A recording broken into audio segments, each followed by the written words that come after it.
Because I can never remember. Jim Savory Soups, JSS. There you go. There we go. You beat me too. I was going to say the exact same thing. Yes, we're here to talk about the episode of The Walking Dead, Season 6, Episode 2, JSS, and we'll get into exactly what JSS means later on. But just general thoughts on the episode, gentlemen. What did you think of this one? It's kind of a quiet, like down-to-earth, quiet character-building episode, right? I love the delicate nuance going on. I love this episode. I think it's terrific. Absolutely terrific. I think that this is probably my favorite episode of the series. If not, it's got to be close to the top. But, I mean, when Carol's looking out that window and she's getting all hoity-toity about the lady smoking, and I'm sitting here thinking she's going to go out there and shoot that bitch or something, and all of a sudden, machete, I was like, all right, buckle up. We're going full zombie here.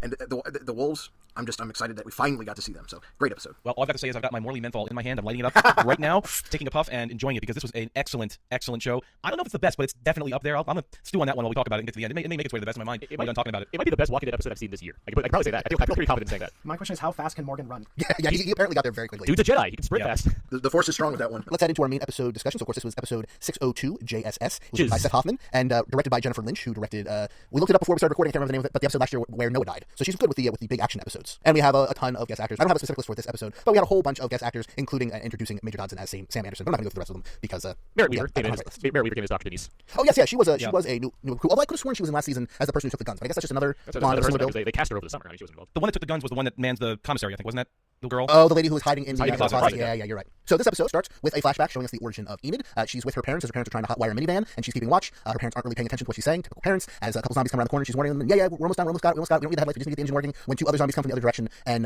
kill both her parents. Next thing we see is her sitting in the van by herself. Everything's covered in blood, and we follow her through her journey to Alexandria as she starts using this three-letter phrase JSS. She writes it in the dust on windows. She writes it in turtle bones after she eats a turtle or tortoise, whatever, and she writes it on her own hand as she in the kind of mud as she walks into Alexandria. We won't find out what it means until the end of the episode, but it's a very solid, mostly wordless performance from Caitlin Macon in the beginning of this episode. Two things. I can't wait for DTV podcast listeners to write angry reports on if it's a tortoise or a turtle. And I think that I think this whole opening is amazing. And that immediate cut right away from her screaming that there's two walkers to her looking at her, Apple walkers eating her parents is one of the best transitions I've ever seen on this show. Oh yeah, I agree. That straight edit right into that next shot is fantastic. And there's another edit too after that edit where she goes to kill the walker in another car and you don't see that kill and you see her in the car at the next scene. Yeah, the repeated use of that editing scheme for this whole opening cold open repeat words is just really good. Yeah, because they use it for the turtle as well. When it's a tortoise, but what do you guys want to call and it's a great shot of her eating the animal as it looks, and they even said on Talking Dead they did this on purpose, but they make her look as much of a walker as possible in the way the shot is framed and the way she is positioned as she's eating the animal to really give you that impression. And it's a really good shot. Also, it gives us the origin of her jacket that she was wearing last season and this season. Not that that's particularly important, but I do like the continuity. And then also, my only one real complaint about this opening is that Caitlin Macon is noticeably older than last season, and so seeing her in this flashback was a little bit odd. But it was such a good flashback that Your nitpick is that they couldn't time travel. Well, my nitpick is only like Carl is he's aging, but she has aged noticeably in the last year. Yeah, but look, Carl has gone from 10-ish, 11 years old to 15 years old, but only about 2 years have passed in the show, to the point that, like Gimple and them said last week, they don't really even think about it anymore. So you kind of have to suspend disbelief a little bit, or else we're going to have they have to recast it every 6 months or something so that they say the same thing. Yeah. They could give her magical powers and write her out of the episode completely. Oh, wait, that's lost. I'm sorry. They brought her back in the new man in charge, but that's another story. I'm pretty sure eating that tortoise would give you salmonella, by the way. So now joined by Jim Beats. How you doing, Jim? Great. Did you guys save me any turtle? Oh, we were hoping you would provide us with some turtle soup recipes. Or tortoise soup. Some animal soup. Some shelled tile soup. I just thought we're going to have it sashimi style, like Enid did. Jim, you have to make a Walking Dead cookbook. I mean, between the tortoise soup and Carol's casseroles, Terminus barbecue, Cola canned hams. I mean, we've got literally a cookbook going. Will you help us with that, Jim? You are the resident chef. We're sitting on a gold mine. Yeah, I could. I'm still trying to figure out how she's going to make cream of celery soup taste any good. Celery, yes. You need more paprika to cut that. But we can make like a real sexy calendar too. All of us can take pictures with the food. Yeah. That'd be hilarious, actually. The WDTV calendar. Yes. Write in if you want to see a WDTV calendar. Yeah. I have dibs on this December. Please write in and say no. God, no. So after the cold open, we head into the episode proper. We have a variety of different scenes before things start to really kick off. But we have a scene between Ron and Jesse. Jesse wants to give him a haircut. He doesn't want to do it. They have an argument over whether Rick can be trusted. She trusts him. He doesn't because he killed his dad. Unsurprising. I know some people didn't like the scene. I went back and rewatched it just to double check. I had no problem with the acting, but I know whenever there's a petulant teenager, immediately there will be nonstop calls of bad acting. So let's hear it. I don't think it was bad acting. I didn't really dislike the scene itself, but that's just me. Like that could have been a deleted scene easily on the cutting room floor of this episode. I did miss over the one where Sam was sitting on the steps. Let me just go back a second. And Carol's walking into the house. Yeah, which is a fantastic. Well, I mean, there's a lot of Carol stuff we missed in this whole scene. Carol in the pantry, like doing that passive aggressive stuff to get a woman to smoke outside. Mrs. Niedermeyer with the Morley menthols and the pasta makers. She just tells that little kid, "Hey, your dad's dead. Just move on." Yeah, it's which is like a nice, like she's already like threatened the child for like seeing her take the guns, and now she's like, "By the way, your dad died. Just keep that in mind." Get over This it. kid keeps coming back for more. He keeps going back to her. He's bonded with He's a her. glutton for punishment. I was going to say, I really enjoyed this episode a lot because it focused on my two favorite characters in the whole show, Morgan and Carol. I thought you were gonna say Major Dodson and Carol. No, I'm not as enamored as Major Johnson as you guys did. Now, have we met Mrs. Niedermeyer before? I know we'd obviously heard her name, but have we seen her on the show? No, she's been discussed, but she's never been She introduced ended until. up at the party. I just remember her from the comic. Oh, was she in the comic? I don't even remember. The whole thing with the pasta maker was in the comic. Oh, really? Okay, yeah, that's with 150 issues behind us, like certain discussions of pasta makers will slip my memory, unsurprisingly. Mrs. Niedermeyer sounds like a character that's been in every like suburban TV show for the past 25 years. So I don't know. 50 But yes, years even. Carol very passively aggressively tells her she needs to quit smoking because it'll kill her, and there's already enough things out there that trying to kill you, and of course that will come back later. You mentioned this, the scene with Ron and Jesse. I don't mind the scene just because it's fine. Like, it's an annoying kid. I'm not going to fault the acting for that. He does a good job playing an annoying kid. But I do think it works well. You could delete it maybe, but I think it works well for later on when you revisit these two characters in the same room again. And this time you're seeing them, Jesse vent, to say the least, when we get back to that scene. Let off a little blood That steam. kid doesn't get what's been happening outside. This is their first introduction to people having to kill other people and being attacked by zombies. They've been living behind the wall, and all of a sudden his dad is dead by these people that show up. And I think, honestly, the importance of the scene will largely depend. Yes, it depends on the payoff scene later, Aaron, I agree with you. But it's going to depend largely on what they do or don't do with Ron's character in the rest of the season. Oh, for sure. Like, if they bring him somewhere interesting, this scene will probably be very important. If they don't do anything with him, then yes, it's pretty much wasted aside from the payoff. I mean, at the end of this episode. right now, I really only see Ron as either a body or a potential person to mess up a plan in some way in the future. Like, I see him as... Well, I you see better him. watch out because the Rhymers will kill you and steal your girl. And Carl is in a position to do that. You saw what he was given. You saw what he was doing. He saw the wheels turning in his little sociopathic mind. That was the Shane Walsh look right there. Exactly. Move it. Shane style. That baby kind of looks like Shane too.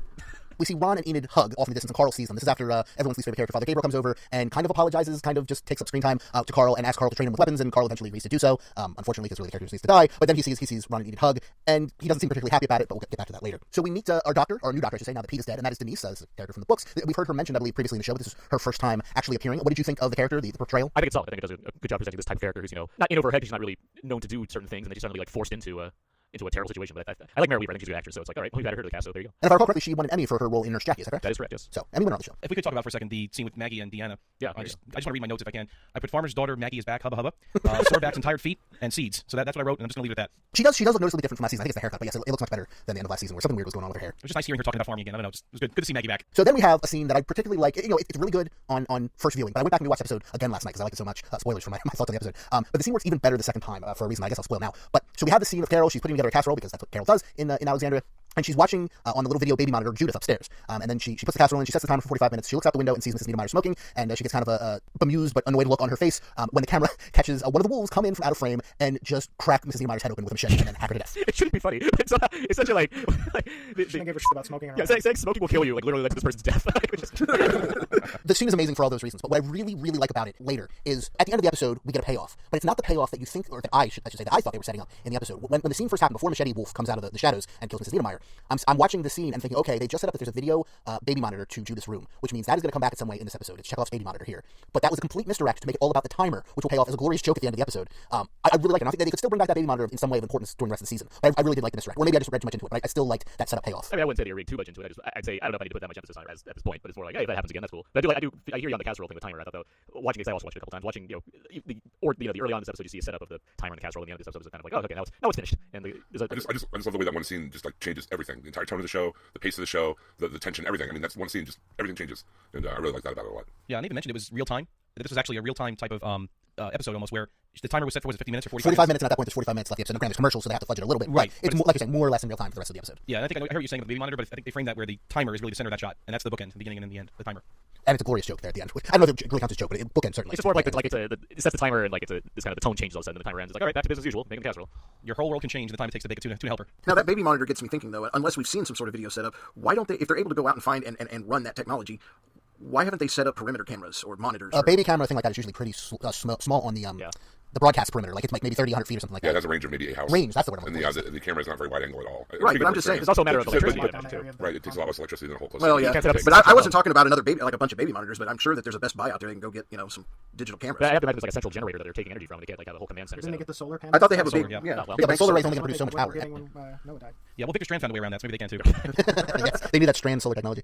What follows is 45 minutes of awesomeness, but it's a bunch of chaos, very well shot, very well organized chaos. So if I miss something, please let me know. So we have a variety of things happening.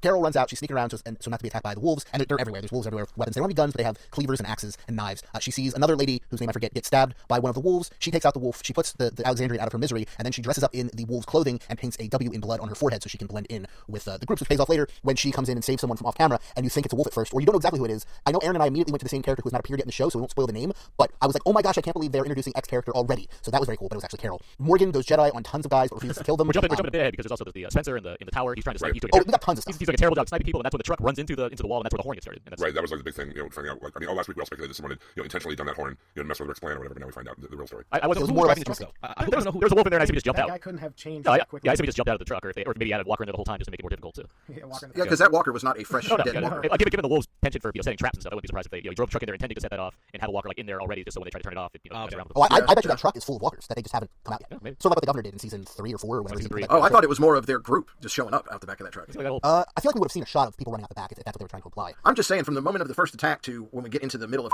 after this, there's so many of the wolves around. So They're running around in the background of every shot. yeah. Yes, So I thought they came from that truck. But the truck was like kind of far off in the distance before he finally got there. While there was already wolves attacking everybody, because Spencer was doing a terrible job of looking at everybody and saying, "I'm not gonna shoot this guy because I suck." Like that's CP's job. Well, I'm going to shoot at him. I'm just not going to hit him. I mean, it began with Molotov cocktail on Richard, right? The guy at the top of the wall, and that's where it began. Oh, at that point. They went through that CG blob at him? Yeah, that was fun. Yeah, Where's Andrea when you need her? Yeah, right. Really? For the record, that was not last week's episode, but from the start I was like, this is wolves. This can't be anything but wolves that will wear a giant horn. I don't care how big as Ron or Father Gabriel are. This is gonna be wolves. And sure enough, well, if you heard us, we were speculating about that. It could be Ron, it could be Gabriel. We didn't know. I listen to you guys. I know what's going on. Yeah, that's what. So yeah, with the tower get crashed into, that's when Morgan gets in the game. Like he suddenly runs out of nowhere, kills us with the walker, and suddenly Morgan's on the field too. Yes, apparently he ran from last week's episode into this week's episode, making record time. Although again, because of that, the way that last episode ended, we don't know exactly how far everyone was from Alexandria that he was able to make it there in time. But arguably, it's less than a half an hour's run, or more than a half an hour's run, because no one else has made it there yet from last week's episode. By the end of this. Well, episode. of course, it might be revealed later that True. Morgan is part elf. Oh, or something. So I mean, but to be fair, Jordan, we established that the timer sets this episode in real time. So that's what I'm saying. Yeah, I mean, so We've got about half an hour from the point that Morgan shows up at the end of the episode. He's obviously ran into some old like Chinese master kung fu expert. Cheesemaker. Cheesemaker. We're jumping around a bit, but the cheesemaker comment was that about him tying the hands up, or was that him about the bow Bow staff? staff. It was about the bow staff. See, I took it as a joke. Like that was a Morgan joke because the father leaned over and says, "Where'd you learn how to do that?" And meanwhile, he's wrapping up the guy's wrists like you're tying a block of cheese. Oh, maybe. I thought he was making a little joke there, saying, "I learned that from a cheesemaker how to tie his hands up like that." I thought it was If just, that's what he was going for, then that definitely falls under the definition of little joke. I think. Okay. Yeah, because I didn't get that either. I thought it was just deadpanning that he literally learned it from a cheesemaker how to fight, and that's just kind of ironic that of all people teach him how to be a Jedi, it was a cheesemaker. Well, we'll find out. I guess. I just the way it was shot, it looked like he was something about the twine, the way he was winding the guy's wrists together. I guess it's possible. Well, since Playboy's not doing good pictures anymore, we can get more Walking Dead stories like the Michonne one. So let's sure look at the Morgan Chronicles. Oh, like that's right. They did do that. Yeah, that was a deep cut reference I was going for. That was a long time ago now. You know, somewhere along here too, another noteworthy scene where Jesse's trying to leave the house and find Ron once the wolves start coming through, and Sam's like, "No, please stay and protect me. I want to nominate Jesse for this episode, this week's Lori Grimes Memorial Mother of the Year Award for Jesse for trying to leave her 9-year-old son Sam behind in the house when there's strangers running around the town." You are oversimplifying things. She tells him to go upstairs into his closet that has a deadbolt that they've already practiced this, presumably for his dad, Pete. Go open the closet, be quiet, deadbolt it, don't come out till I find you. And then when someone starts breaking into the house, she comes with him. I feel like that's a pretty solid plan. I think in the moment of stress like that, I think that's as solid as you can do. I also like that they didn't run to the closet; they slowly walked so they wouldn't make noise. Yes. Oh my god, that No, good tension building there. I just felt like she's trying to leave her. I mean, the teenage son can almost take care of himself, maybe more than a 9-year-old could. That's all I was thinking. Have you seen Ron? That's true. Yeah. He want a haircut. Major Dodson stood up to Carol on multiple occasions. Can we talk about how Ron was freaking out about a haircut? By the way, like, he was like, "No haircuts." I want a haircut. You just want to talk to me. I don't want a haircut. Yeah. By the way, Carly's haircut. He Yes. does. He Yes, does. he does. Him and Daryl go to the same barber. Yeah. Who's dead? You know, the thing about Major Dodson, though, with that character we talked about earlier, how he's bonded to Carol. I mean, think about it. His entire life has been hiding or not talking about things, Yeah. or people Keep just a being secret. fake and keep secrets. Here's Carol, who's just straight on, your dad's dead, deal with it. Or, you know, whatever the case may be, she's straight up with him. And I think that's also why he's leaning more towards, you know, hanging around her than his own mother. But don't forget, they're both like victims of abuse too, Ron and Carol. Yeah. Oh, yeah. So I mean, this is something that Carol sees in Ron, Yeah. and is trying to help him through that. You know, the way she came out the other side of that. Yeah. Well, it's most interesting to me, like one of the most interesting dynamics of the whole episode for me, were in these scenes you're talking about, when Morgan and Carol meet on the street, and you know Morgan is trying to avoid killing this guy, and Carol just comes up and whacks him. And you know this whole dichotomy of Morgan who's trying really hard to save all these people's lives, even though they're reprehensible and they're going around slaughtering everyone, and then Carol who is just to the point where, hey, they're coming after me and mine, they're dead. You know, and they're both characters with depth. They both come through a lot and come out the other side as entirely different characters. You know, I rewatched Clear not too long ago, and the Morgan in Clear and the Morgan here are two different characters in a lot of ways. And Carol too. I mean, it's changed so much, and to see the two of them kind of like come at not at each other, but like helping each other, but with these different philosophies of how was really interesting to me. I mean, to see them working off of each other, kind of contrasting each other. I mean, Morgan. I mean, at one point later on in the episode, where he goes up against 5 wolves and he doesn't kill any of them. Whereas Carol is like a slaughter machine. But I read about this, Mark. The kind of like Jim, you're addressing the dichotomy between the two characters. It's really neat to see how The Walking Dead is using its general thesis of like what do you do to survive, showing like two skilled warriors at this point trying to handle a situation differently. And I completely agree. I think it is fascinating to watch Morgan be something of a pacifist to a degree, I guess. Well, Carol is just the ultimate pragmatist. It's just like there's no reason to keep even when you tie him up, shoot him in the head. Like it's insane to see just how differing in opinions these two are, and how effective they both are, kind of communicating what their stance is in all of this amidst the chaos that's currently happening. Not to show too much nerd here, but Morgan's character makes me think of the monk character class from Dungeons and Dragons. Very much that disciplined, very much not going to kill, but can definitely kick some ass. I mean, there's even a line right when Carol kills the first one in front of Morgan. He goes, "I had this. You didn't have to kill him." And she's like, "Please." He's like, "No, I had this." She goes, "Are you kidding?" Like they even said it out loud. Of course we have to kill people. She said it like that. Of course we are. Well, and it takes like 4 interjections from Morgan trying to get her to respond before she even pays attention to what he was saying, which I love. Like she knows exactly what she's doing to the point where his protestations against it don't even register with her until he keeps going at it like 4 times. Just look at the way that they go about it too. Morgan pretty much just walked down the street, looking for people, just out in the open, looking for people, looking for the wolves, looking for survivors, or whatever to deal with. Carol dressed herself up like a wolf, put the W on her forehead, kind of went undercover, and killed as many as she could. Again, you're setting up these two different approaches, both equally valid, and two characters that respect each other as well, but totally different. And at the end, they kind of cross paths on the street where Morgan's walking down one street and Carol's walking down the other. They don't talk. They just kind of cross each other, and it's really strange. Another thing I noted was no one really knows Carol's identity at this point, except Morgan spotted it last episode without even seeing it. Now he really knows what she's all about. But no one knows she's like this. I mean, everyone's dead in Alexandria. Maybe the woman in the food place. Maybe her that she locked in the closet. That's the only one that may know that she's crazy. Maybe she'll be in shock. She won't remember it. Yeah. I don't think Carol's crazy, though. I mean, I think she's just calculating. I think I actually agree with her more than I do Morgan, because look at what they've experienced. Every group of organized assholes out there they've ran into has tried to kill them, eat them, something. And I mean, all you're going to do is if you capture them, what are you going to do with them? What are you going to do? When I say crazy, I mean crazy good. Like she's She's a been killer. doing that since the prison. I mean, teaching the kids how to use the knives and all that stuff. She's the ultimate pragmatist. Killed the 2 people at the prison that were sick. I mean, she's calculated. She knows what she's doing. She's going to take care of the threat and try and rescue And I them think when that's we the can. smart play Yeah. here, not the let's capture them and Yeah. maybe I'm get right there with information. Certainly in this scenario, for sure. There's people hacking up limbs of innocent people for no good reason. We don't need to capture these people. And they're not just coming in and just killing them. They're like savage, Yeah. brutal, Yeah, hacking them wild to bits, men. just chopping off arms and legs with an axe. And Morgan doesn't even seem to want to capture them. I know he does tie up the one guy who was attacking Father Gabriel, but he mostly just lets them go. No, I think, and tells them not to come back. I think the first time he captures them because he's like, that's his plan. Then after seeing everything Carol does, including shooting the man in the head after he tied him up, he's just like, I don't want people to die. I want them to get out of here. I don't. Oh, that's fair. Capturing's not a thing I can do anymore because this crazy woman's shooting the people in the head. So I just want them Yeah, to but not be there. just letting them go too is just inviting them. Oh, yeah, back no, I into don't the think that's a road. good plan of his. I think he's being far too caring as far as which also goes to Carl, by the way, later when it's like Carl shoots a guy in the leg who was chasing after Ron with a machete, and then the guy's like begging for his life as if like, hey, I didn't try. I was like, that was one of those joke running at you with machetes. I didn't mean it. This is how I say hello. There's no doubt in my mind that Morgan's actions in this episode will lead to deaths later on in the season. Yeah. Because some of the things he does are just, well, I totally understand why he did them, and I understand why they make sense to the character, were incredibly stupid, from my point of view at least. So we've got a bunch of different stories going on, so let's try to go character by character. We already mentioned Jessie, so let's wrap up her story. Her and Major Dodson, Sam, are hiding in the closet. There's some great silent face acting from Major Dodson. The camera's focused on Jessie in the scene with her in the gun, listening outside to the closet. But watch Major Dodson in the background. His facial expressions are amazing. But she hears Ron yelling from downstairs, and so she tells Sam, stay in the closet, lock yourself in, do the smart thing. She's going to go down and make sure that Ron doesn't get murdered, because she's his mom and loves him or whatever, I guess. And so she goes down there, she gets attacked by a female wolf. The gun gets knocked out of her hand, and it first looks like she's knocked out, but when the wolf goes over to pick up the gun, Jessie grabs her haircut scissors and just goes to town on the wolf and stabs her about 10 times. Blood is spraying everywhere, including all over Jessie, and Ron comes in and sees his mom in the midst of this slaughter of the wolf. I think she was letting go of some pent-up anger. I'm not sure. But Easily. No, Oh, she was seeing Pete's face on the screen. Yeah, there's no doubt in my mind that there was some extra effort put into killing this person because of what was going on in her head. Yeah, I mean, all she saw was porch dick after the first stab and just kept going. And all that scene needed was her at the end turn around, see Ron there, and go, and now you are getting a haircut. And I'm not watching these. So that is the Anderson side of the story there. Carl over at the house is staying behind to watch Judith. I believe Carol's the one who tells him, stay here and make sure you watch Judith while everyone else is going on here. But he's got like a big semi-automatic rifle, so he's going to be fine. He hears someone trying to open one of the doors, so he sneaks around very carefully, and it's surprise Enid. She apparently has keys to every house in Alexandria, which is not entirely surprising to me for some reason. But she tells him she was just coming to say goodbye. Obviously, this place isn't safe anymore. It's time for her to leave. He tells her, no, you're going to stay here and help protect Judith with me until this is over, and don't tell me goodbye. So she agrees she won't. She does start to say, how do you think we? And then he cuts her off to say something else. But it sure sounded to me like she was aware of the wolves or had been a part of the wolves at some point that we didn't see. What did you guys think of that line that she didn't get to finish? That's what I thought. I thought she was like a scout for the wolves. I don't see it. I hear people talking about her being a possible, but I don't see it. I don't see like this. I don't think she is actively part of the wolves anymore, but I think she was at some point. They were speculating about that on the talking show afterwards. I don't think that, if you listen to her dialogue carefully, she just realizes that this is what humanity has become. She goes, they're just people. It's like, hey, Carl, this is what happens when you deal with people. They're going to kill you. So she already had the keys. She was ready to leave. She even had some good comments that there's too many places. There's not enough lookouts. You can't keep every place under surveillance in this place. There's too many hiding spots. There's too many ways in. But then that line of, after all, how do you think we? And then he cuts her off. That we is very, I can't think of what that could possibly mean otherwise. I'll have to go back and watch that. What that was I referring don't to. believe there'd be a cold open like that would just kind of expel a significant chunk of her life involved with the wolves apparently to like misdirect us for later down the road. I don't believe she would do that. Yeah, and I just thought it was a very touching scene. I wanted to add that. That was good acting from teenage actors when they were sitting back to back right there, and you felt there was emotion there. I could believe that after she left, she would get taken in by the wolves after the fact, given that she leaves at the end of the episode. I can believe that. That's possible. Like that's something I can see. Like she comes back later on after having been abducted into the wolves or something like later on. They hear some commotion outside. They see Ron getting chased by a wolf with a machete. Carl shoots him in the leg. The guy, this is the scene you were talking about earlier, Aaron. He basically goes, no, I was just joking. Don't kill me, man. That really hurts. Don't shoot me again. And then he tries to grab Carl, and Carl shoots him dead because that's what Carl does. I was a little upset that Carl would be dumb enough to even fall for it in the beginning for a bit. If this was like season 3 Carl, I could have bought it maybe. But this is Carl I know now. I don't know about Carl for this kind of stuff. I mean, season 3 Carl, if you remember with Herschel, blew away the was it the Woodbury person? At the end of season 3. The guy from After Hester, the end. Yeah, Just blew away. end of season 3 Carl. I'd be like early on, like, I think I need cat food Carl, like that Carl.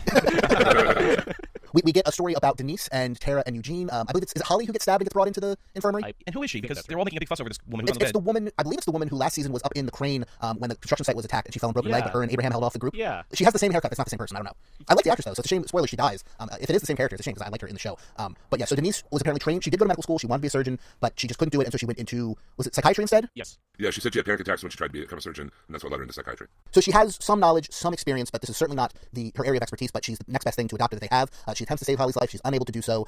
She doesn't want to hear anyone's empathetic thoughts. But then Tara basically just leaves with, don't forget to stab Holly in the head before she comes back as a zombie. Which is a really dark, macabre joke, but I liked it. I thought it worked. You get Eugene's great moment here, though, where he's like, you don't want to be a coward. Trust me, I know. When he's just trying to decide to get up with the gumption to try to save her. 'Cause she knows I don't think that it's empathy. It's pure logic. Okay, you have this person; they're going to die. If no one helps them, they're going to die. If you help them with your limited knowledge, there's a better chance of them not dying. So it makes sense for her to do what she can, because one way or another, she's probably going to die. Exactly. Anyway. There's no question there. Like, it's like there's doing something or doing nothing, and both result in death. I mean, so at least one of those might not result in death. So do that thing. Right, it's like CPR. If CPR is needed and done correctly, 9 times out of 10, the patient still dies. It doesn't mean you don't try CPR. It just means it doesn't always work. Also, a bit earlier in that scene, Eugene has a moment where like they're all like Aaron's trying to round up people to go out, and Eugene's like, it might be better if I stay this here or whatever. He says some technical jargon, phrase that line, and then he's like, what did you say? And he repeats the exact same line again, which is hilarious. Hilarious. Eugene has the funniest lines in the whole show. This whole show. Just every one of these guys almost got one line. He's putting the comedy back in Asperger's. It's so serious. Why don't they call it meningitis? Yeah, it was really good. I just going back, because we are jumping around a little bit. You think what character are we with now? Kind of who we talking Well, about? we pretty much finished Denise. I was going to go to Aaron next. Gotcha. Okay, so continue. Oh, So Aaron doesn't get a ton to do in the episode. You know, he takes part in the fighting, he rounds up people, that kind of stuff. But his main scene is towards the end of the battle, when the wolves have been mostly driven away. He's going through and checking bodies, stabbing in the back of the head to make sure nobody comes back to zombies. When he finds his knapsack that he dropped at the end of last season in the season finale that had all the pictures of Alexandria, and realizes at least some part of this is his fault. Now, I don't think you can really blame it on him, but it certainly seems like the character is taking a lot of the guilt upon his shoulders from finding this knapsack. I love the scene with the pictures. It just took me back to the scene where he's trying to convince Rick and everyone that they have this, ideal, Shangri-La type settlement, and they're not buying it. I think it took him like 2 episodes before they realized he was telling the truth or whatever. But his little travel brochure there, him going through that, I thought that was a great callback. Yeah, there was another scene too before that scene with the knapsack, but it involves Aaron, so that's why we're talking about it here. It's with him and Rosita are clearing a house. It's just a great shot. You see the camera looks through the windows, you see them causing mayhem, the wolves inside the house. Then it pans down to Rosita with Aaron right behind, and they go and they shoot these people on the porch. Just great direction. The music was really amped up at that point. I mean, I noted it here. It's great. Just really good pacing for the show. And as far as Aaron finding the knapsack, it was also very touching, and seeing those pictures again, it was cool. It's a good character beat for him because now he's like, Whoa, Aaron, we you lost just your mic. mic, yeah. I think you just switched to your laptop mic. Back to Apple mic, yeah. There you go. There you go. Yeah, so at this point in the episode, Aaron's mic got unplugged, and we realized that, as you just heard, but we didn't realize was that his recording stopped. So from this point on, we lost all of Aaron's audio. Now, he was kind enough to re-record his Buster ratings, which I'll throw in later in the show at the appropriate time, and if there's anything he said that you wouldn't be able to understand the conversation without, and I can remember what it is, I'll throw it in my own words from the best of my memory, so I apologize, Aaron, if I'm misquoting you or misattributing something to you, but I'll do my best. We couldn't really re-record the whole episode, though, because it would have just been a major nightmare. The episode's already daylight, so I apologize. We all apologize. These things happen, unfortunately, and we have a fix for if this would ever happen again, but hopefully it won't ever happen again. So, sorry, and back to the episode. Well, and it's that dramatic irony of his entire job was to bring good people into the town, and his efforts to bring good people into the town have now led to, not its downfall necessarily, but certainly a giant chunk taken out of it. We have the Spencer, Deanna, and Maggie story, which is like we said, Maggie and Deanna were farming or whatever right there by the fence when the whole thing started. Spencer was up in the tower being a terrible sniper, but he did manage to take out the driver of the truck. So they all rush down to the truck when the horn's going, and they get the horn turned off. Maggie's like, we gotta go back inside and help everybody, and Deanna makes the salient point. It seems kind of cowardly at first, but it does make sense of, I do not have a gun, I am going to be no use to you in a fight, and if we go in there, I'm just going to be another person you need to save. So Deanna stays inside the truck, Spencer stays guard, and Maggie goes in to help with the battle. That's pretty much all of their story, unless I'm forgetting something. Aaron more or less agrees here, and then brings up the ending of the scene, which he also liked. And I like the button on that scene that you mentioned, that shot of her, where she goes inside the truck, you're seeing it through the broken glass of the windshield, and she takes that moment of closing her eyes and sealing herself up, finding her resolve, and then it cuts back to the other stories. But so you don't get the sense that it's cowardice. It really is a smart decision on her part. Yeah, and Spencer for hire, before we get to this scene, what is it? Morgan sees him in the truck. He goes, come on, we have to get inside the wall. And he senses that Spencer's kind of a coward. He goes, okay, just hide, just do it. That was just, again, Lenny James, just him delivering those 5 words. It's great acting. You see it in his face. He hops off the truck and then goes away, and Spencer stays there looking scared, I guess. I don't know that I get what you're saying. I don't know if I want to go so far as to call Spencer a coward, just so much as he's in over his head, and he knows it. He certainly doesn't have the training or skills to do what is being asked of him at this point. Not like our main crew of Rick's people. I was going to say, he's totally proving Rick's point from, I think it was last episode, maybe last season, that the Alexandrians all need trained. Right, exactly. All do not know how to survive out there, and he's just totally proving the point. I think Spencer would be willing to do what needs to be done if he had the ability to do it.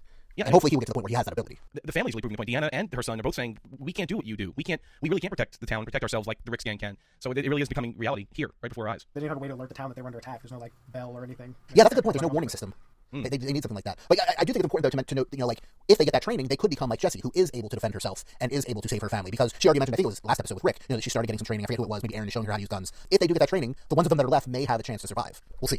We come back towards the end to Carl and Enid's story. Let's get that out of the way now so we can focus mainly on the Carol and Morgan stuff. Carl, after all that has kind of happened, he's looking around for Enid. Enid's gone, but he finds a note from her, and the note says, it tells us what JSS means, and it's just survive somehow, which has become her kind of mantra in the zombie apocalypse, and it seems to be a pretty decent mantra. And that's when he hears the ding of the timer go off, letting us know that our 45 minutes is over, and he goes over and takes the casserole out of the oven, which is I really like that button of the 45 minutes, the timer. It's a great little button and a joke. And I guess that's towards the end of the episode. But we still have the Carol and Morgan stuff. So Carol and Morgan are going about this whole thing, like we said a couple times, very differently. Carol is shooting first and asking questions never, and Morgan is hitting people and asking a ton of questions and not really getting any answers. Carol, like we said, Morgan captures one guy who was about to kill Father Gabriel, which makes me really dislike Morgan because he kept Gabriel alive. And Carol just shoots the guy in the head. She gets guns for Gabriel and Morgan. Morgan doesn't even want the gun. Gabriel ends up with 2 and has no skill or ability to use them whatsoever, and just looks kind of dumbfounded. I like that look. He just kind of looking at his hands like, huh? Which end do I point at people? I don't even know. Carol gets to the armory. She finds who's in the closet. What's that lady's name? I keep getting her name. It's the one that keeps track of all the food. Commissary girl. I don't know what her name is. She gives her a brief. Here's how you use a gun. Point in the direction you want to shoot. Pull the trigger. Keep doing it until the thing stops moving. And tells her to guard the armory.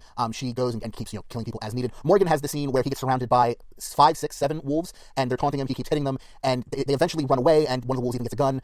And Morgan refuses to kill them and just kind of watches them go and follows them to the gate and closes it behind them. So now we have a bunch of wolves who have guns now, or at least a gun, and knows this guy's unwilling to kill them. Really, the only reason the wolves lose is because they don't have any guns. Right. Honestly. Come on, They come on. probably don't have guns, though, because when Morgan ran into the one, he had a gun but didn't have any bullets. Right. I mean, we can talk about wolf philosophy. I mean, there is a lot to what they're doing. It's strange. I mean, they're really just trying to cause chaos and destroy. I mean, they're not trying to take over. Usually, what the humans are trying to do is take other people's supplies and take their town. But these people are just looking for destruction, just to kill people, chop them up, take them as trophies. You saw them with the chains. It's a totally different agenda. And when you think about it, it's really frightening, but it's very cool. Well, what's the thing? I think it's Morgan, the guy tells it to. He's like, you don't understand, man. We don't belong here. Humans don't belong in towns or whatever. Yeah, and then Carol comes and blows his head off, right? yeah, I guess it was that guy, yes.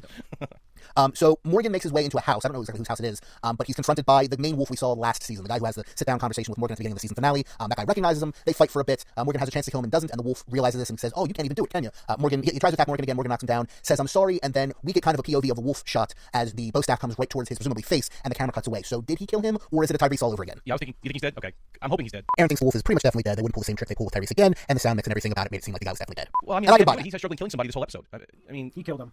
Yeah. I think he killed him. He tried to let that guy live once, and then he's had to finish him the second time. Everybody gets one. and then he apologized to him and says, I'm sorry. Yeah, that's what I was gonna say. I think the giveaway is the apology. You know, he wouldn't have said I'm sorry before striking him like that if he wasn't killing him. But Tyrese said something like that too, didn't he? I'm sorry, or didn't he? I won't, that's what it is, right? I couldn't remember that. I won't.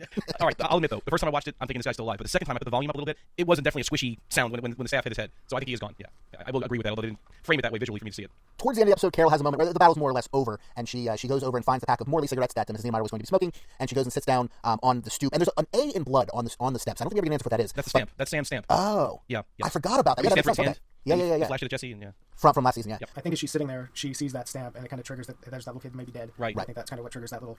He has the stamp in his hand when he's sitting on the stoop in the first scene where she tells him off and go toughen up, Right, kid. right. He has it in his hand. He's playing with the stamp. So she picks up the cigarettes. She's contemplated smoking one. She kind of floats around a few times, and she doesn't. What's the thing that makes her not do it? What does she see? I forget. Is it the stamp or is it something else? She sees the stamp, I think. And then we kind of more or less end the episode with an overhead shot of Morgan and Carol passing each other in the street as they both head to their respective homes, and the shot fades to black. And that is JSS. Just one quick Carol thing. I mean, we mentioned she killed that neighbor on the step. I don't know if we talked about that where the Yeah, neighbor yeah. slashed.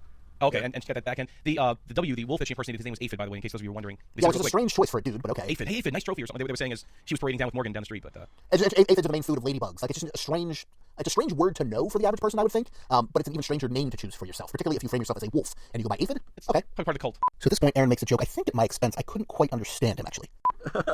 I don't follow. I missed the joke, whatever it was. And so then here he repeated it. Okay. Maybe I'll get it when I re-edit this later. We'll see. And due to the way this recording turns out I'll never know the answer for what the joke was, and now neither will you. That means you have to be in the same boat as me. Isn't that fun? All right, back to the regular show now. Should we move on to our ratings for the episode? Sure. All right, let's start with Aaron. Aaron, on a scale of 1 to 5 busters, 5 being the best, 1 being the worst, what do you give this episode? I'm gonna give this one a 5 out of 5 busters. I think this was a terrific episode, my favorite Walking Dead episode this year, really. I think everything that I want to see in an episode this one accomplishes. That's especially funny because I like the character-driven episodes of the series, and even though I think the writing is generally suffers in spots, so this episode somehow was like a perfect combination of a lot of action because of a lot of strong character beats. We talked about the dichotomy between Carol and Morgan in particular. I think there's just a lot of great stuff there with these kind of mini character vignettes. So just really terrific episode all around. 5 out of 5 busters. I'm going to give it a 4.9, and here's why. It has everything I wanted in The Walking Dead was in this episode, except for one thing. Rick. So if he was in it, I would have given it a 5, but it gets a 4.9 for me. It cannot get any better. The action, the pacing, the direction, all spot on. This is where The Walking Dead needs to be. I mean, yes, it needs to be balanced with character work and all that, but I think a good chunk of the viewers want to see this or something like this every few weeks or so. At least I do. And I thought it was just absolutely perfect. Great way to bring in the season. I'm very optimistic about it. Again, 4.9 busters for me. I give this one a 4.75, and I'm going to say almost exactly the same thing I said last week. It has all the things that come to Walking Dead 4, you know, a lot of gripping action, good character stuff. Morgan and Carol are my two favorite characters in the whole series, and it was great to see both of them, and again, the way they worked off of each other and kind of against each other's principles, but working together as well. I really enjoyed it a lot top to bottom because I was well directed, well acted, well written, all around 4.75. I absolutely love this episode. I think I gave last week's 5 busters as well, and that's what I'm giving this one. Like Jim said, it's everything that we've come to The Walking Dead for. I got a lot, while there wasn't anything specifically comic book related, I just got such a feeling of the comic book in watching this episode, and for The Walking Dead to do that for me, then it's accomplished what I'm looking for. You know, I love seeing Morgan the way he is. I love seeing Carol the way she is. Like I said, I agree more with the way Carol's approach to things were. I think that the wolves that this is just the first taste, and we're going to get so much more down the road. I do think Enid's somehow related to them in some way, shape, or form. But there's so many seeds I think that were planted in this week's episode for the rest of the season to come. So yeah, definitely 5 busters. I gotta say the episode that I usually judge all Walking Dead by is Clear. That's my favorite episode, and I think this one is equal to that. I give it 5 busters. I mean, the whole contrast between Morgan's mentality and Carol's mentality to this situation. I mean, Carol just blends in and is killing people left and right, and Morgan's trying to, you know, make this moral high ground where he's letting these people go and giving them a warning. In this moment of panic, how they both of them had to deal with it, and you know, Morgan has to make that choice and I guess kills this guy and breaks his streak there. But it's one of the best episodes I haven't seen in a long time, and I'm excited to see where the show goes. I mean, there's a lot going on with the like parallels to the comics and with the attack on Alexandria, so it's gonna be interesting to see how the mid-series ends. I will also give this episode a 5. I really enjoyed this one. I think it did everything that last week's episode did right, except it was just tighter. And a lot of that was probably just not being 90 minutes long, but being, you know, the normal episode length. This one was just from that 15-minute point. It was nonstop. Lots of great character moments, lots of really well-shot action, a lot of really well-acted silent or mostly silent scenes from a whole wide range of characters in the show. This was really cool. And to piggyback off what Craig said earlier about there being no Rick, this was an awesome episode that, as far as I'm concerned, didn't even need Rick because everyone else was pulling their weight and then some. So 5 busters for me. I thought it was awesome. But before we get to what our listeners thought of this week's episode, let's take a moment to thank our sponsor. That's, of course, DCB Service, discount comic book service at dcbservice.com, and their sister site, In Stock Trades. They let you buy comics and comic book related merchandise at deep discounts. Talking 10, 25, 30, 40, sometimes 50% or even more off your orders. You can get your comics, you can get your trade paperbacks, your hardcovers, your t-shirts, your hats, your McFarlane Lego style Walking Dead building sets. If it's cool, if it's nerdy, and if you don't want to spend a ton of money on it, you need to check out dcbservice.com and instocktrades.com. One, because you're going to get a great deal on stuff you want, but two, because they support the show, and so you should support them as well. Let me testify. I have an order showing up tomorrow on my doorstep. I bought both Secret Warriors volumes that I was missing. Good Normally- choice, sir. Good normally choice. $20. I paid $11 each. Nice. The most recent Invincible hardcover Ultimate Collection, Volume 9, normally $40. I paid $23. And Saga's fifth trade paperback, which is normally $16. I paid $7. So that's the kind of savings that you can get. And if you order over $50, it's free shipping. Oh, nice. I want to mention real quick too that Image just put out the, I think, third volume of the compendium size versions of The Walking Dead. These are the really big phone book versions that I have. They have 48 issues per 48 round. issues per volume. Yeah. The third one just came out in previews this month, and you can order that from DCB Service at their regular, hugely discounted price. And we should say, without getting into specifics, that volume where that volume begins is about roughly the same time that Rick and Crew gets Alexandria in the comics. Yeah, So yeah. if you pick up that volume, you're probably going to want to pick up the first two before that. But if you pick up just that volume, you'll be getting in right about where we are in the show right now, more or less. So it's definitely a place to check out. So check out DCBService.com. The second compendium ended with issue 96, and they showed up in Alexandria before 100, so It was there. right around there, yeah. So Jim, what did our listeners on the Walking Dead TV Podcast Facebook group think about this week's episode? Well, we have a wonderful Facebook group. It is called the Walking Dead TV Podcast Facebook group, oddly enough, because that is the name of the show. And we ask everyone who is part of that group, and we'd like you to join it as well if you're listening. We have a lot of great discussion, news. You get links to Aaron's reviews every week of the episodes, all kinds of good stuff there in the Facebook group. We ask everybody to give us their Buster ratings on the show. Seth Tillman gives us WoW 5 out of 5 Carol's Marlboro menthols. And I want to stop you right there, Seth. Those were Morley's, right? Morley's. Not from X-Files. Absolutely. Not Marlboros. Yeah. Actually, it's like a Hollywood inside thing. A lot of movies have Morley's. It's not just X-Files, but it's like a little inside joke within Hollywood. That's what I remember. I think that's where I remember seeing it first was like the Smoking Man. Absolutely. Action-packed. Love Carol and Morgan's dual opposing opinions on life, Carl's protections of Baby Judith, and how the show isn't afraid to let some of the lesser used but wonderful stars shine. Can't wait for next week. Brent Jones 4.85. Red shirt massacres out of 5. Good, not great. Love letting the Beast Squad shine. Carol was badass. Rosita is still fine as hell, and Aaron can hold his own. Pamela Burton 4.5 out of 5. Badass Carols. Carol was really awesome as usual. Morgan, I'm already tired of his not wanting to kill people stance. See the new Tyrese? Overall, the episode was great, and I'm excited to see next week's. Everard Santa Marina 4 dibs on killing Ron myself out of 5.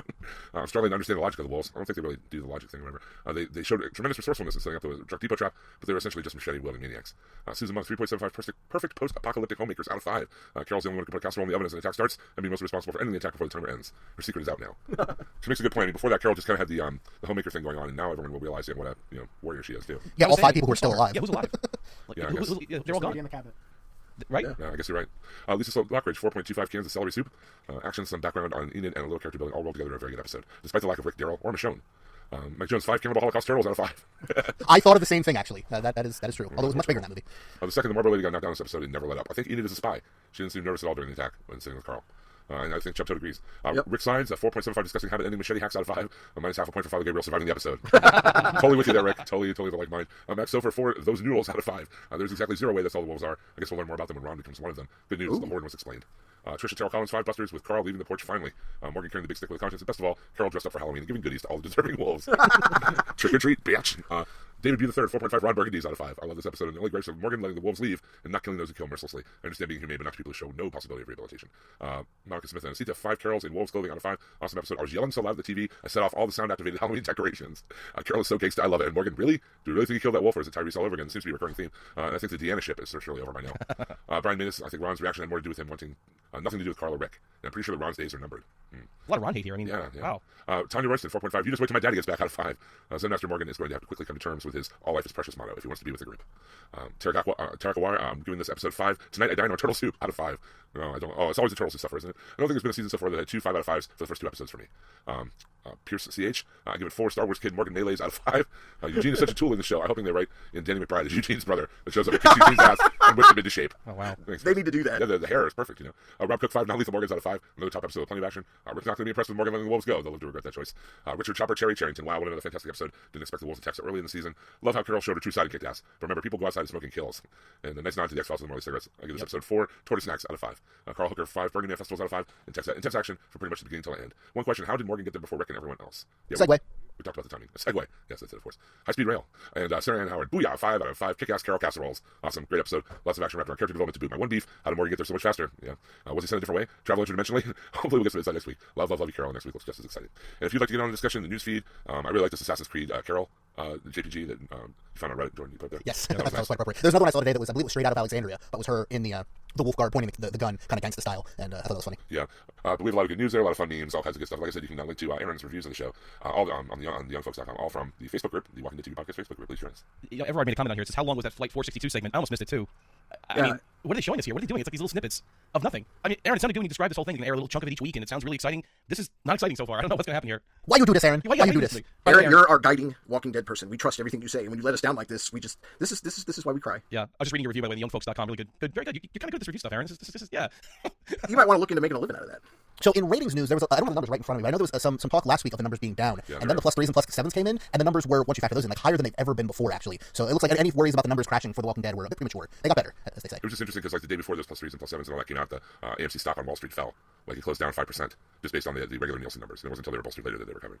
Yeah, and Richard, you were talking about this last time that people don't watch on a time anymore. There was a lot of sports going on last Sunday. It was an hour-and-a-half episode. There was a lot of football. There was a lot of, I think, playoff baseball was happening too. There's a lot of TV was happening. People DVR the opener. Watched it Monday, Tuesday, or Wednesday. I watched it on my DVR later because I'm a Cubs fan and I was watching the Cubs in the playoffs during the show. So we're definitely not at appointment television anymore. I mean, a lot of your diehard fans, they do get to it right when it's airing, but not all the time. So that's pretty much it for this week's episode. Of course, we're going to talk about next week's episode after the end here, but we'll warn you before any spoilers come. Until then, you can contact us at WDTV@HHWLOT.com or check out the Facebook group, of course, the Walking Dead TV podcast group. We'd love to have you over there.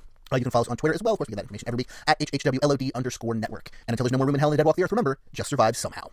And next week on The Walking Dead, of course, if you don't want to know anything about next week's episode, cut it right now. We won't be offended. Tune out, Jerry. If you don't mind knowing just a slight bit about next week's episode, Season 6, Episode 3 is entitled Thank You. And the brief synopsis we have from AMC.com is A Return Home Doesn't Go As Expected. Ooh, that is incredibly big. Now, here's an interesting thing, and I didn't bring this up during the episode because I don't want to spoil anybody, but everything in the preview that we see, that I can remember anyway, is all out in the woods. None of it is in Alexandria, which says to me that this freight train of action could continue for 4 total episodes just based on what we have now. I have a feeling next week's is going to be all Rick's crew. He's going to tell Morgan, you go back to the town and protect them. Everybody else is going to stay here and take out as many zombies as possible. And then the week after that will probably be the remaining zombies getting to the town and everybody having to deal with that. I have a feeling this freight train is going to go pretty crazy for the next 2 episodes. So you think the team's going to split A team and the B team, or the Alexandria team and the Rick team for a few episodes, going to stretch this out?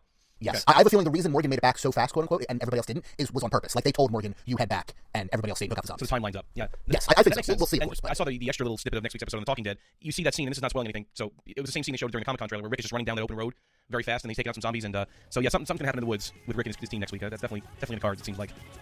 But until then, have a good week, everybody.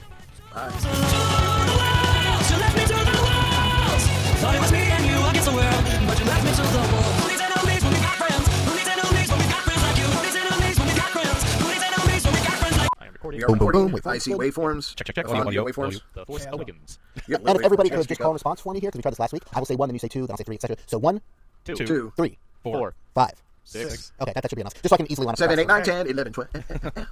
Second quarter started. Oh, I'll do the football game. So you're not watching the football game at all. You're waiting for I'm not watching the it. I glance over and see the time on the TV. Aaron, you know that's That is going to so hit the internet like 2 seconds after it's on. Or I can watch it on my nice TV in front of me right now. That's what I can do. Right, but, you know. I know that's I'm I'm sure. sure. I also post the embed code so I can post this poster I have written up about the trailer also. So you've already seen the I trailer. haven't seen the trailer. Then how have you written up something about It's it? very vague. Oh. It just says, wow, the new trailer's great, basically. That's what it is. You'll never believe the reveal that happens at minute 45 in. I have a So- job that I can do, so tomorrow I can just go into work and be like, hey, I gotta write a post of 15 things you didn't know about Star Wars or whatever. I literally get paid to do that. It's great. So cool. So do you actually have to go into work? Yeah, or do you I just go tell to an okay. office, yes. Do you have an editor that like comes out and screams things at you and then slams the door and his window shatters? I mean, I don't have like Perry or J. Jonah Jameson with me, but we don't have editors. Ah. All right, we're good. Let's go. I'm talking about my job. I mean, I'm a Giants fan. I'm not even watching it right now. Who's actually winning? Hold on. There. I'm sorry, it's watch the game. no, it's 7. No, it was obviously. It's 7. At halftime, It's they're 5, playing the 7, new 7. Star Wars trailer. This is episode 147. Okay. Monday Night Football. Detroit. Who's playing? Who's playing? Giants Giants and in Eagles. Philly, right? In Philly. You know the thing that sucks is without your other mic on, I can't hear you. Oh. Just pop one of your headphones off. That's what I'm doing. On side, yeah. Just pop one up. But then I don't get Jordan in stereo. In beautiful surround sound. I'm pretty sure Skype is transmitting in mono, although I don't actually know that for sure. But Don't ruin the mirage for me. I would be careful with those Morley so I can hear you catch aliens from them. So Yes. Ah. That's coming back. Speaking I can't of, wait till that's, it comes oh, back. I was about to say the same thing. I'm so excited. X-Files. And he's in it. His voice is in it. I don't know if he's in it, but his voice is in it. it's probably a flashback or something. The second or third time he died in that series, it sure seemed to be pretty permanent. The truth is out there. Morley, bring it on. Yeah, who plays Mulder? What's his name? Gillian Anderson. David Duchovny. I want to say David before. Yeah, that's a really strong person. David Duchovny is looking old. My God, his jowls. He's aged about 30 years in the last 10. It's pretty amazing. He's been fornicating, Californicating. Yeah, I was gonna say, Ages are quick. the women love him. That's for sure. Yeah, I never understood that. When I finally got around to watching X-Files earlier this year, and I was like googling about it and seeing all these like women going crazy over David Duchovny, I was like, really? Him? That guy? Really? Like, you have Mitch Pileggi right there next to him, like, and you're gonna choose David Duchovny? I don't Yeah, get Shocker's it. Mitch Pileggi is Jordan's cup of tea. That's the way to put it. He hasn't aged People- a day, by the way. He People looks get identical. old and age as they get older. Some of them So do I mean, more someday gracefully when you've come out the other side of puberty and started to experience this, you'll understand. But you know, the body starts to break down at a certain point. I plan to die in a fire explosion long before that happens. I can't wait to see Jordan's hottie list of the men on The Walking Dead. You want me to write it out for you? Post it on Rant? We can do You got it, or I'm it. I did it. Now he's not showing up. That episode's titled Spend, by the way. Where Spend, yeah. Spend, yes. You try to add him because it's not letting me for some reason. You got it. Just hit the button. you gotta want it. That's right. Let's go Mets. Hey. Cubbies. Sorry, man.